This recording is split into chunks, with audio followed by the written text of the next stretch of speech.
You're very welcome to Suantraí Íosa, folklore roimh isteach. You're very welcome as we look at the readings for tomorrow, Thursday, the 3rd of March, the Thursday after Ash Wednesday. And we have begun our Lenten journey to Easter.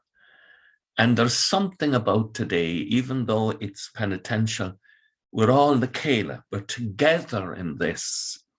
And there's something beautiful about being together. We're all putting our shoulders to the burden, the spiritual burden of sin on the world.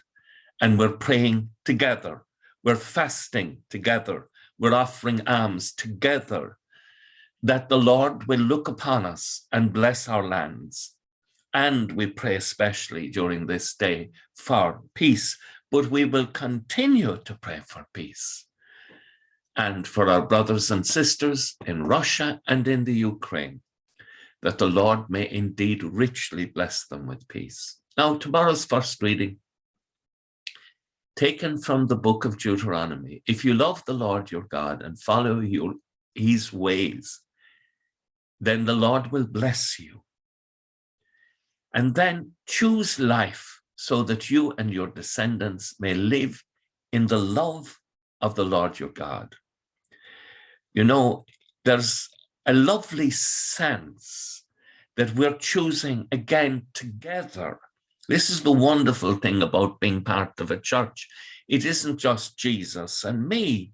It is Jesus and all of us together. In Irish, the word for church is Teach Pobal, the house of the people, because the people who go there pray for all of the people, whether they believe or not, whether they're in union with the church or not. We pray for all. And there's that wonderful sense that in this time of Lent, we're choosing this together. So Jesus says to us in the gospel from Luke chapter 9, if anyone wants to be a follower of mine, let him renounce himself and take up his cross every day and follow me. Now, the self that we announce is the false self, the selfish self.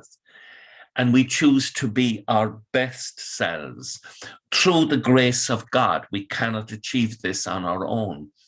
And it's all of us together working with the grace of God. And we're the consoling words, if anyone loses his life for my sake, that one will save their life. That person will save their life. We need not be worried. You cannot outdo the generosity of God. I repeat that again, and keep it in mind as you pray, as you give more time to prayer. And that's important, because prayer is the inner fuel in our hearts that sets our hearts burning alive. And as St. Paul says to Timothy, you know, fan into flame the gift that you were given. And we need in this time, like again, together, to fan into the flame the gift that we have been given. And then the warning at the end of the gospel, what gain is it for a man to have won the whole world and to have lost or ruined his very self? So that would be crazy. And the Lord is saying, so that would be silly. We must work together, but we have a great joy. We're praying not just for ourselves and not just for those who are gathering with us in this. We're praying for the eternal salvation of all mankind. As Our Lady said so beautifully to the children in Fatima, to pray, "O my Jesus, forgive us our sins, save us from the fires of hell, and lead all souls to heaven, especially those most in need of your mercy." And with thoughts like these, let us go to our beds this evening, saying a little prayer as we go to sleep, and let us pray that we'll wake in the morning with the praise of God on our hearts and on our lips. Agus go maith bia ila cóchtú sibh, ahar mach agus spirit neamh. Amen. I hope you have a lovely evening, and I hope that the joy of this joint effort together will fill your heart with hope. Slán agus bennett. God bless now.